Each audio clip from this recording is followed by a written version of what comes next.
Good morning, everybody. Okay, ask me anything. Let's see, is that a little crooked?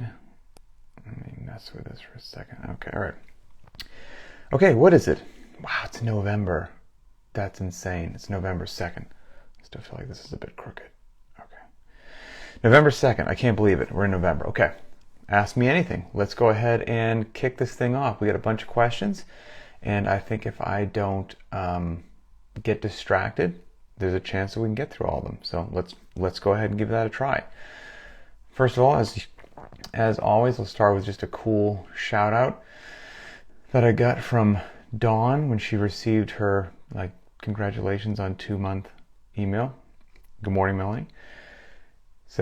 Dawn says, thanks, Pat, for a great 2 months. I've only missed one workout and I'm feeling great about everything going on with Lynchpin. I especially appreciate the one workout a day with no lifting and Metcon combined, the long intentional warm-ups, the permission to just go without a warm-up when needed due to time constraints. I'm liking all the programmed pull-ups and really hoping to see significant progress in the next 6 months in capacity on those.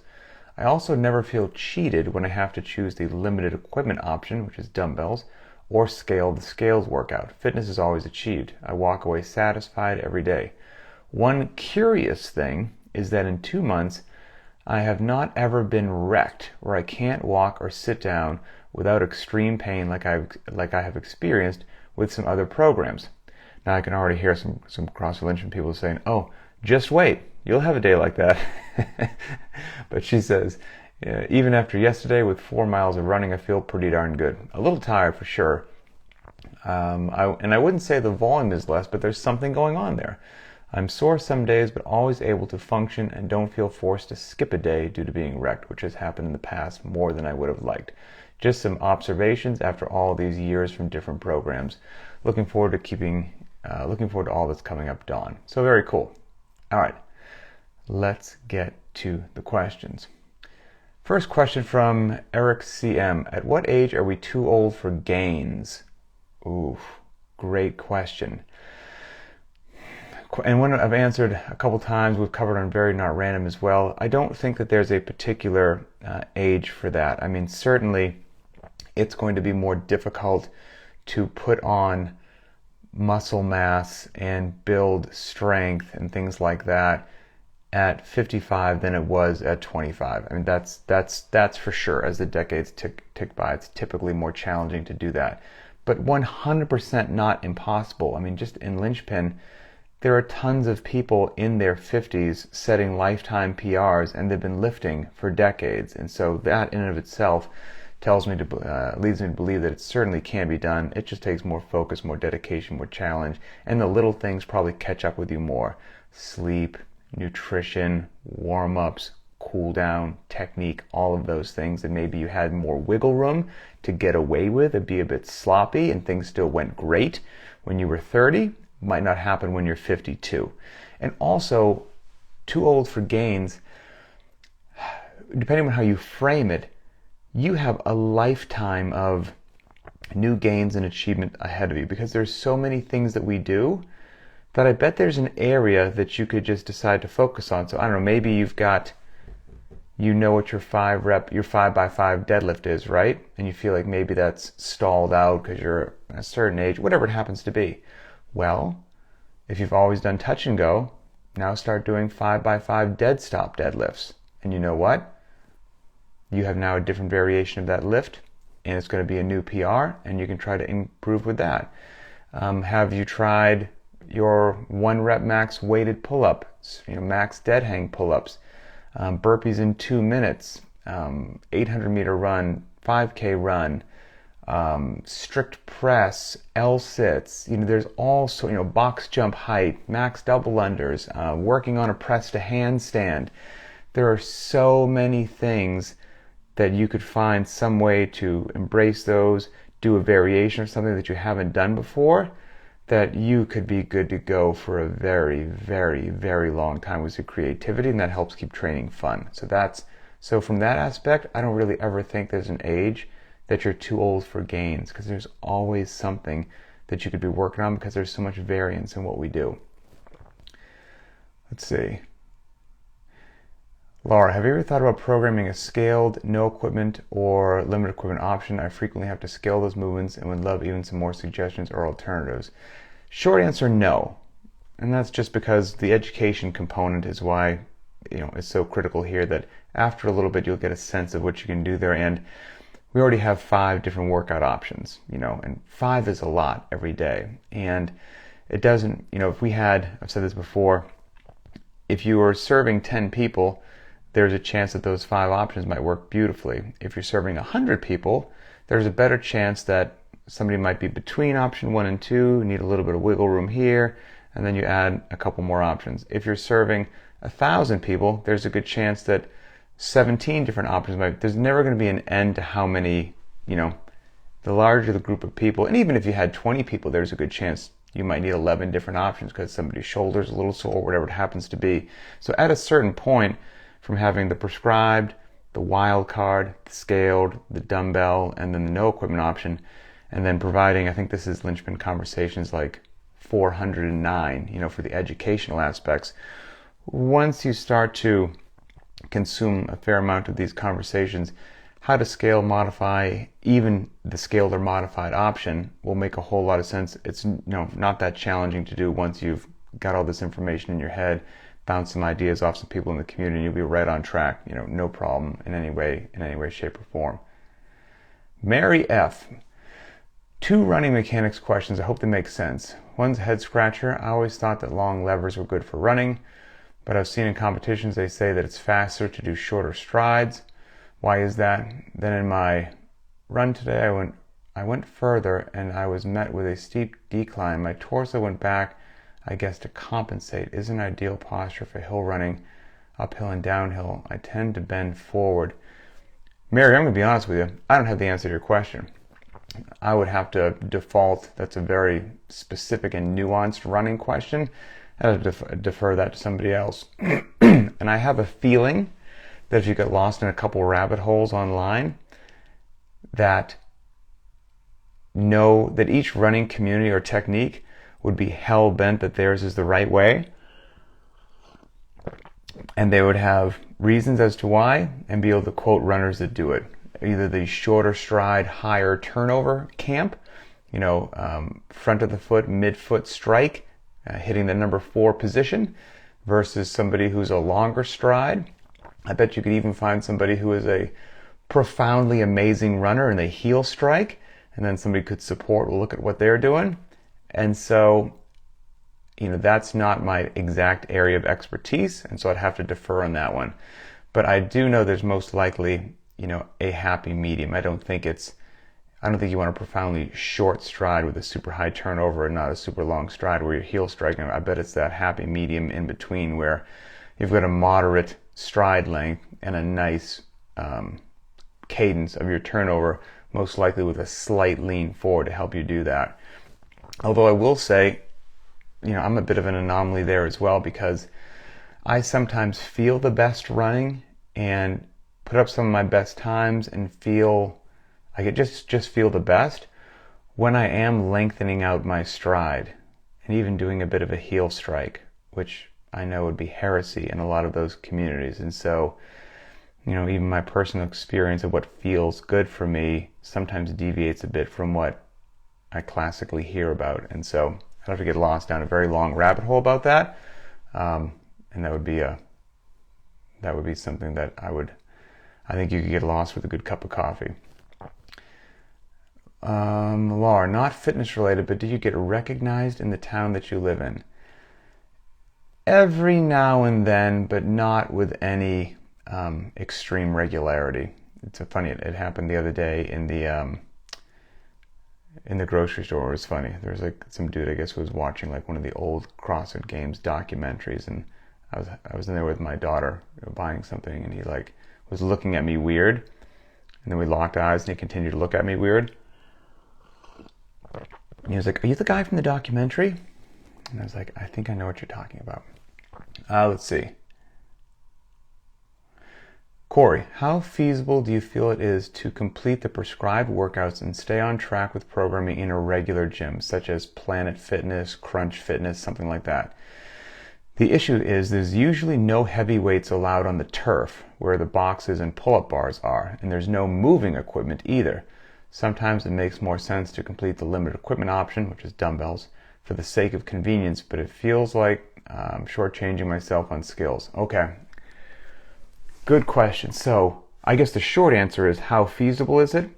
It's 100% feasible, because I know that we have a bunch of people in the Lynchpin community living that same life that you just described, Corey, in a non-CrossFit gym, in more of a traditional commercial gym, doing the workout of the day, and they're making it happen. Now that might mean that, you know, your barbell is further away from the box or the pull-up bar than you would like, and that's going to add a little bit of time to your workout as you walk or jog from point A to point B.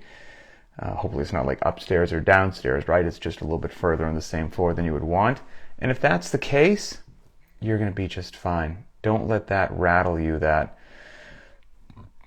you know, your version of Fran looks like you do the 21 thrusters, and then instead of just having the pull-up bar 3 feet away, you have to go 50 feet to the pull-up bar, and that adds 5 to 7 seconds, and then back to the barbell for 5 to 7 seconds, then back to the pull-up bar for 5 to 7 seconds, and at the end of Fran, you have this 1 minute, minute and 90 seconds, let's say, a minute and 30 seconds of just total nonsense wasted time, and then all of a sudden, is my Fran worthless? Absolutely not. Absolutely not. So if you have to do some walking between the different modalities in the workout, the different movements in the workout, and that just adds a bit of time to the clock, you're totally good to go. Yes, you'd be a little quicker if you didn't have to do that, but hey, you know what? You're almost like doing some built-in interval training there. So maybe by the time you walk from point A to point B, you're getting a little bit of recovery, and that just means when you hit the pull-up bar or the box or box jumps or whatever that other piece of gear is that you're walking towards, you're going to be able to bite off a bigger set, or maybe do it unbroken or something, because you've got this little bit of rest. And then by the time you walk back over to the barbell, you're going to be able to bite off a bigger set. So I don't think that you're going to get shortchanged. Is it ideal? No. Is it totally possible and doable? And can you still get a high level of fitness? Absolutely 100%. And if every now and then, like you said, it makes more sense to do the dumbbells, you'll be good to go with the dumbbells either. But it certainly can be done. We've got people doing it for sure. And also from Corey, best piece of advice to a CrossFit newbie who is absolute trash with anything requiring the bar, such as kipping, pull-ups, toes bar, etc. What's the best way to improve the most ideal progression, starting with modified exercises? Okay, so first of all, shameless plug, but actually very true and accurate. Go to variednotrandom.com. And then on variednotrandom.com, Bosman and I have these cycles that are available. And one of them is how to get your first strict pull-up. And it's a pull-up program. And it's fantastic. It's laid out. It'll upload to your BTWB calendar in the app on your phone. You follow it right along. It's awesome. There's also one for toes to bar as well. But what I would say is, first of all, and this applies to everybody, what I would have you do is work on your strict pull-ups, not your kipping pull-ups. Everybody's life is better by increasing your strict pull-ups. Strict pull-ups are a gift from above, and they will make everything better. And so whether that's following a strict pull-up program like that, adding some extra in, whatever it happens to be, bump up the strict pull-ups. That's number one. Don't worry about the kipping. Don't worry about anything else. You'll be good to go. And if you get more strict pull-ups, and you're also working your midline with everything else that we do, from V-ups to sit-ups to hollow rocks to you name it, you know, the toes bar are going to come along with the technique that makes those easier, etc., etc. And there's also a video somewhere on the CrossFit Lynchpin YouTube channel about making your way towards getting pull-ups, and it's involving, you know, ring rows and all kinds of things you can do to help that as well. So I would, somebody in the comments can maybe tell me what's the name of that pull-up where basically, so ring rows are great, bent over rows are great, using a band that doesn't give you so much assistance that it like shoots you into orbit like a rocket ship. The band should still make you really work your tail off because you want to stress your body. So find a band that allows you to do some strict pull-ups and gives you just enough assistance to help with those.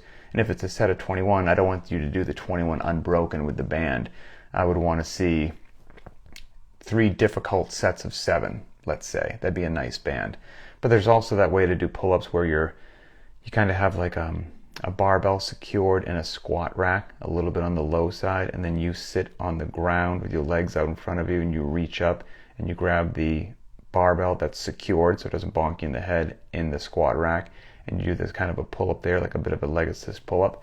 But that's great. Ring rows are fantastic because they're so infinitely scalable that you can keep angling your body back and increase the difficulty very easily, all the way to when your feet are up on a box, your body's parallel with the floor. And then I could make an argument that if you're doing ring rows like that, you're doing an upper body pull equally difficult to a strict dead hang pull-up, if not maybe a bit more. So there's some good stuff that you can do right there. Okay. Let's see here. Heather Wilson. Pardon me one second while I have some black coffee. Okay. Heather Wilson. What do you recommend when it comes to working around injuries in a way that doesn't add significant volume / likelihood of injury in other areas? Specifically, I have an elbow injury and I'm not able to do upper body workouts. What's a good volume mix formula to consider when it comes to core and lower body workouts to limit the likelihood of having knee and hip issues once my elbow feels better? Great question. Heather, I would recommend check out a Varied Not Random episode that I did with Adrian. It's Varied Not Random number 5, entitled Working Out with an Injury. I think you will find it's about a 30-minute episode exactly on that topic. I think you'll find it really beneficial. But what I would also say is, from having lived this life, never from, working out, I've never got hurt that way. It's usually been motorcycle wrecks or other stupid things that I've done in my life. But I remember when I blew out my AC joint, I had like a level 5 separation of my AC joint and couldn't use my arm for a long time. And so kind of like you're saying, you have an elbow injury, so you can't use one arm. I'm assuming it's not both elbows, like you said. I did, just using my good arm, one arm everything for the longest time. So I didn't neglect upper body. I continued to do upper body work just with the one good arm. And it's a myth that if you're just using one arm, it's going to lead to your one side of your body being just jacked and ripped and having all these muscles, and the other side atrophies, then you're playing catch up. Never seen that happen to a human being, so I wouldn't worry about that. I would personally say, based upon my experience, doing one arm stuff is great. I did one arm kettlebell swings, one arm dumbbell thrusters, lay on the floor with a dumbbell for one arm floor press. I would secure my arm so it didn't get jostled around. I did one arm burpees, really slow, kind of up downs would probably be a better way. I didn't have to do burpees, up downs, things like that. Wall push-ups with just one arm against the wall, dumbbell push press, shoulder press. I did deadlifts with one arm by just deadlifting a heavy kettlebell for higher reps. Ring rows, leaning back, one arm. I would just lean back in an angle that allowed it to be possible for me to pull with one arm. But I did absolutely everything in my power to go as close to the workout of the day as possible with just one arm. And so that's a great way to do it. Let's see. Stephen E., what did you enjoy the most from last weekend at the Rogue Invitational? Man, I had a lot of laughs, and that was good, even though it was a high-stakes, long day, stressful endeavor of doing live broadcasts for what we're doing.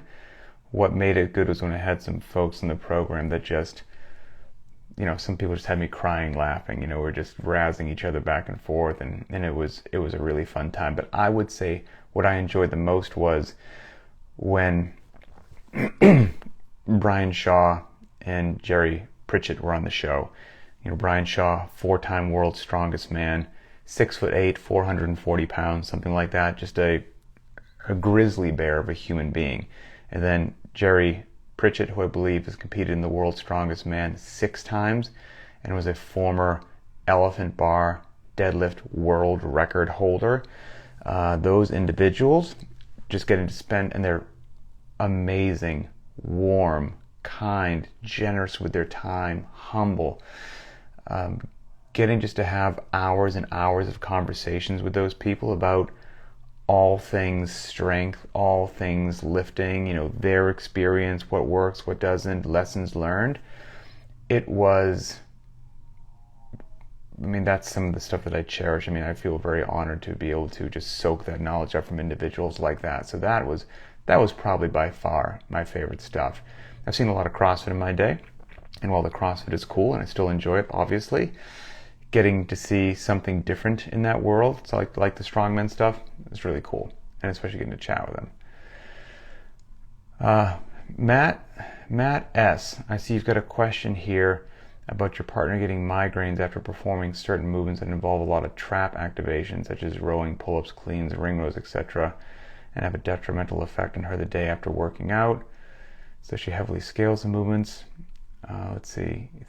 We think the issue is related to stabilizing the head, neck, and shoulders during the movement. For workouts that have a component like a pull-up, do you have any suggestions for replacing that would maintain the intended stimulus without the side effects? Single-arm dumbbell rows seem to be okay, but we're looking for other alternatives.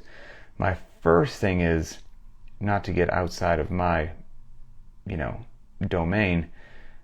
If you haven't already, I would 100% seek out a medical professional to find out what is going on right there, and is there something deeper or more significant, or whatever it happens to be, that some things should just flat out not be touched, experimented with, the whole 9 yards. So that's what I would do before you listen to me, quite frankly. That being said, if you have been cleared by the doctor and they say something like, well, it feels okay, feel free to try it. Most of the stuff for pull-ups, rowing, pull-ups, cleans, and ring rows, you mentioned there, now you say that a one-arm dumbbell row seems to be okay. If that seems to be okay, that is exactly what I would stick with. Other things are just going to be other variations of that, from seated rows to band work to things of that nature. But if the one-arm dumbbell rows feel okay on her neck, man, that's what I would stick with until you find out what's actually going on there, and ideally try to get to the bottom of it so you can increase your movement selection. Okay, Mark K. I'm 46. I did a reasonable amount of CrossFit from 2016 to 2020. Then I didn't do it for a bit. Then I found Lynchpin earlier this year. I can still do kipping and butterfly pull-ups if I want to, but my body isn't used to it, and I end up with random aches and pains in my elbows and shoulders. I mostly do strict pull-ups and ring rows, and that's all fine, but I'd like to get kipping back into my toolbox. I don't want to find time to do extra work beyond the daily workout. How would you suggest I approach this? Okay, so without seeing you, a couple things. First of all, as I said previously, strict pull-ups are amazing, and everyone would benefit from doing more in their life. So if you're doing strict pull-ups, you're not going to be shortchanged. You're going to be a ferocious beast of fitness. Without seeing you do the work, if you have a good strict pull-up base, right? So you don't want to be doing kipping pull-ups if you don't have good strict pull-up capacity. That's number one. Assuming you do have good strict pull-up capacity and then the kipping is still not treating your elbows and shoulders properly, it could be a couple things. First of all, there's some people, and I'm not saying that this is you, Mark, okay, so this is not a slight towards you, but this does happen. There's some people that know how to do the gross movement pattern of the technique, but it's a bit sloppier loose, for lack of a better way to say it. And meaning you can go through the kipping motion of a regular C kip, a gymnastic style kip, or a butterfly kip in a loose fashion, where it's like when you're going down to the bottom, like you're almost free falling, and you can see this shock load happening to like the shoulders, where it almost looks like they're getting pulled out of the sockets, and the elbows almost look like they're hyperextending every time, because the full load of the body is just wham coming down on the joints. Or you could kip in a way that maintains tension throughout those joints the entire time. So even at the top, at the bottom, while you're passing through that range of motion, you're not shock loading your joints while you're doing it. You're making sure that you're stopping before you get to that shock load sort of a point. So that might be something to look at and make sure that you're not falling into that camp. So you want to do it tight, controlled, and be active the entire time. I had something else in my head. What was it? Oh, and you can also maybe do a mixture. So let's now assume for the second, give you the benefit of the doubt, you've got good strict pull-up capacity and your technique's pretty solid. You're not shock loading, you're active the whole time. From just having been away from CrossFit for a while, you just might need to baby step back into that with a crawl, walk, run approach. So maybe don't feel the need to do all kipping pull-ups in the workout. So maybe if you're doing something and it's a 21-15-9, maybe you do the first 15 pull-ups strict of the 21 and the last 6 are kipping. And then on the 15, you do 10 strict, 5 are kipping. And the 9, you do 6 strict, 3 are kipping, or play with the numbers, but you can do some reduced version where you're doing some strict and some kipping, and then as your joints become more accustomed to that and get used to that again, you could increase that volume. That might be something to play with as well. Okay, let's see here. These ones are here from the BTWB Squads feature. Let's see. It's from Scotty M. First couple weeks in Lynchpin, loving the program. Not sure if this has been done in the past. Will there be a t-shirt in the future that says effective, not popular? Have a great day. I will note the effective, not popular down and see if more people think that would be a good shirt. And I'll give you a definite maybe on that. But I'm glad you're enjoying yourself, Scotty. Another t-shirt question from Corey M. says 2 things. Adding to Scott's t-shirt question, how about a ferocious animal of fitness quote? Or we vote on a favorite Coach Pat-ism. Let's see. So maybe we could do that as well. Let's see. And she says, you know, if we were at a brick and mortar gym, would you implement some more strongman apparatus programming? It's obviously not accessible for most people with their at-home setups. Yeah, probably so. And I've been, vocal and open and honest about this, that if you have some of that gear, and again, with the knowledge that comes through these podcasts, you should absolutely feel free to work some of that into what you're doing. Most people don't have a yoke available, for example, with several 100 pounds loaded onto it to do some yoke walks with. Things like that are fantastic. So if you have something like that, you want to work it in, absolutely work it in. It's fantastic. And it might be easier, like if you also had enough of that gear to rotate through in a class. But it's also another thing. A lot of gyms, if they have a yoke, they have a yoke. They don't have 10 yokes, for an entire class to work their way through. But some of the strongman gear, super fun. And if you've got some of it, have a blast. Christoph, thoughts on Lynchpin as a tool to be used by high school gyms and athletic programs? There's been some discussion of GPP effectiveness for athletes. Do you think this could be true for high school athletes? Absolutely. 100% absolutely. And I would probably modify it in a little bit for high school athletes, but the general principles are a resounding yes. So, I watch one of my boys who's just about in high school, is in 8th grade right now, and he's just getting into working out with his friends. And he doesn't listen to me, because why would he, right? And he's in the gym not doing nonsense. Okay, that's not a fair thing to say. But obviously, knowing what I know, he could be getting so much more out of his time in the gym, but he's doing the pec deck and the calf raise and what I did when I was younger. So I'm glad that he's getting into the strength and conditioning world and that interest in him is sparking. But it also, I know that when he walked in there, you don't need to try to walk on your hands or do toes to bar or GHD sit-ups or muscle-ups or something like that.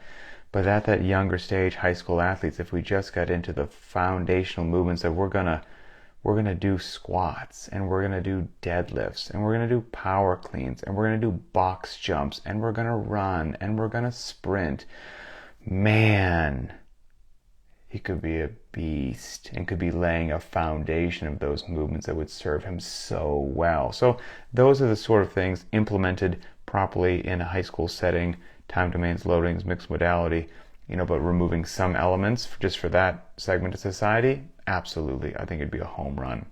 It'd be fantastic. Okay, let's see. Let me pull this up here. Next set of questions. Philip P. Let's see. Hey Pat, new member who's enjoying everything Lynchpin has to offer so far. I have a 2-year-old and my wife is pregnant with our second child due in February. Congratulations. Let's say I could do 3 days of training a week. How would I select which days to prioritize? So Philip, we have done a podcast on this exact topic.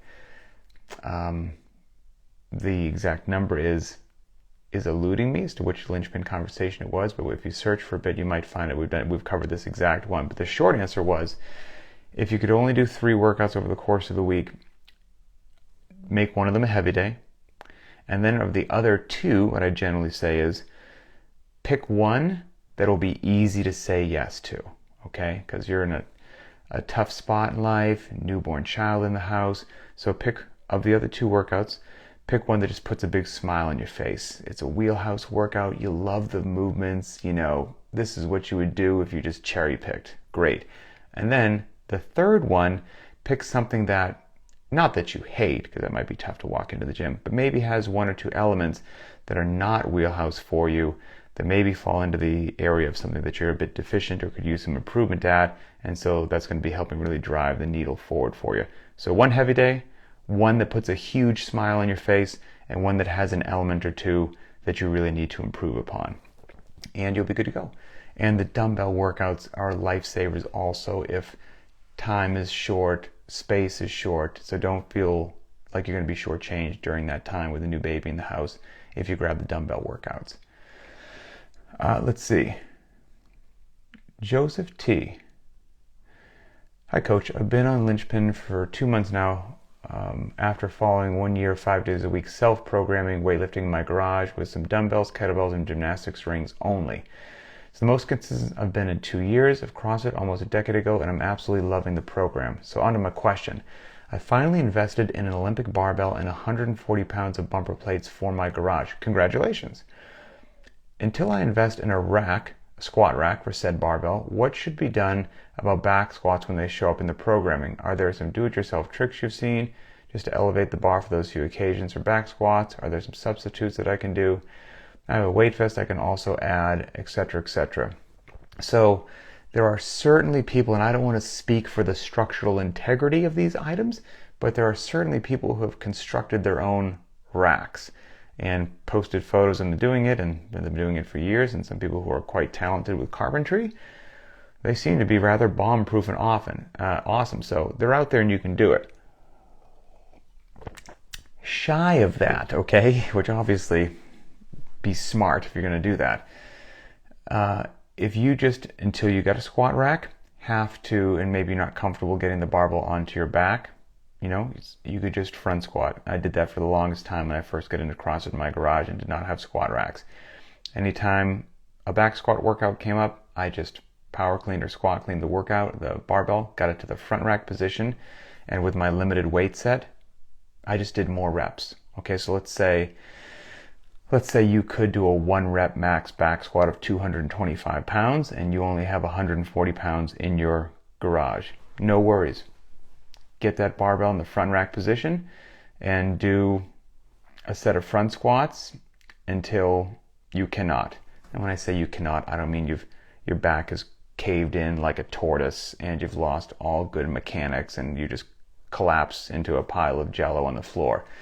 I mean, whether it's a triple front squat, a set of 5, a set of 7, a set of 10, whatever that is, do a profoundly hard set of front squats and then drop it, recover 2, 3, or 4 minutes, do it again, recover 2 or 3, 4 minutes and do it again. You will not get shortchanged and you will get strong doing that. So don't be afraid to just get the barbell on the front rack and do that. You could also, with that barbell, do front rack walking lunges and you would not be shortchanged either, or reverse lunges and things like that. So I think you'll be good. Like I said, you have a weight vest as well, which if that's comfortable and you can still front rack the barbell, then that's another 40 pounds. So that would bring it to 180 pounds of the barbell plus the vest. You can get a lot done with 180 pounds in your body. Okay, let's see. Next most upvoted question. I still feel like I've got a shot at making it through here. No promises, but I got a shot. Blake A. Am I losing the benefit or effectiveness of the workouts if I switch up the order? My work schedule dictates that I need the shortest workouts on Tuesday and Wednesday, so I often have to rearrange the week.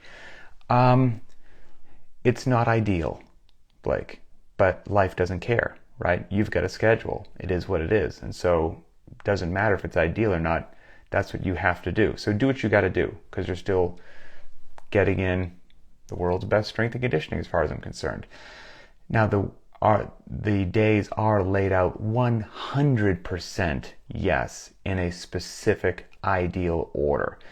Because if not, you might wind up pulling off the ground 2 days in a row, going below parallel 2 days in a row. Like, there just might be unnecessary repetitiveness with gross movement patterns or in certain muscle groups that when I lay out the workouts for the week, I very intentionally and deliberately set a cadence to those workouts to optimize the ability of the athlete to recover and be ready to hit that particular movement pattern when it comes back up, so that you can have these nice, steady, incremental progress. And so if you're switching that around, you might be walking into a workout feeling like, oh my goodness, I'm sore exactly there, and we're doing this again. Well, you had to rearrange the day. So is it ideal? No, it's not ideal. Are you doing what you have to do because that's life? Yes. So when you have to do it, you have to do it, but maybe have an eye for those gross movement patterns, whether it's pulling off the ground, going overhead, pressing in a certain direction, upper body pulling, going below parallel, time demands loadings, the whole 9 yards, and to the best of your ability, have those in the back of your head when you rearrange. Scott F. Can BTWB add test 13 to the fitness level workouts? That's a great idea. I will ask them. Let's see. Oh, my little girl is up. Okay, let's see. Break a time for one more. I also have a dentist appointment today. I hate the dentist. Nathan G. Kind of similar to the question of why use a barbell if dumbbells will get me crazy fit. And coming from someone that is a big proponent of external loading and weightlifting that varies greatly by load, what physiological benefits come from external loading that cannot be put into position without a change in technique or the use of other equipment? For example, why should I try to go heavier overhead with a push press if I can only strict press a certain load? Why do a barbell back squat if it is too heavy to get into that back rack position when taken from the floor? Oh, I see. So, well, with your push press example, you're saying, hey, why would I go heavier on a push press using some hip drive if I can't strict press it? So it sounds like if I can't do it, the question is, if you can't do something with a strict movement, why would you use some momentum, if you will, to do more loading? Well, I would say one thing for that. First of all, the loading of the, big muscles and small muscles, like the barbell one with the back squat, having a load on your upper torso stabilized by your entire midline and trunk and lower body, those are just such much more stronger muscle groups than your shoulders. So it makes sense that musculature, when you take a barbell out of the rack, is well suited, prepared, and safe, and just great. And that the shoulders and lowering the load onto the back shouldn't dictate what those major skeletal structures could support. With regards to the push press versus the strict press, that would be also saying, for example, well, I'm not going to get into the front rack position if I have to power clean it, right? I'm only going to do whatever I can deadlift and then reverse curl using no momentum from the hang position. And so I'm not going to have anything in the front rack that I can't deadlift and then reverse curl, because a power clean is kind of like you're saying, why would you push press something that you can't strict press? And the number one thing I would say, hopefully this goes without saying, is if you are using some hip drive to do something like a power clean, a push press, and you have a load that you can't deadlift and reverse curl, or a load that you can't strict press, it should never compromise your technique. So regardless of the loading, you should never be doing any of those movements if your technique degrades, period, end of story. So now, assuming that you're moving well, and then it just comes down to this kind of philosophical question of why would you push press something if you can't strict press it? Power. That's my number one answer right there. So just strict pressing or just deadlifting and then reverse curling to get to the front rack position, you could say that is strength is most certainly required. Contractile potential is most certainly required. But that you're doing some work beyond a shadow of a doubt. And work is just, my brain's going to go flat here, but force times distance. Okay, so you have certain weight in the bar, you're moving it a certain distance in the strict press or in the deadlift to reverse curl example. Now, you're doing work. Now, when you add the time component to work, force times distance over time, you're doing work and you're doing a lot of work in a relatively short period of time. That's power.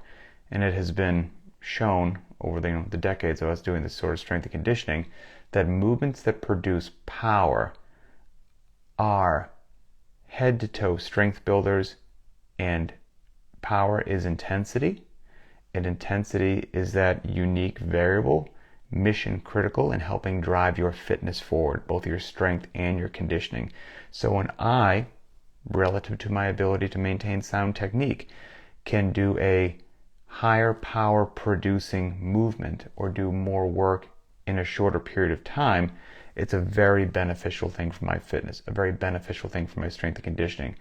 And the ability to, so if I can strict press something, then I hit failure, I'm getting from shoulder overhead, and I get some hip drive in there with a slightly the same loading for more reps in the said period of time, or I can do more loading overhead with a push press compared to a strict press, then it's by its very definition, I'm doing more work in a shorter period of time. It's a higher power producing movement.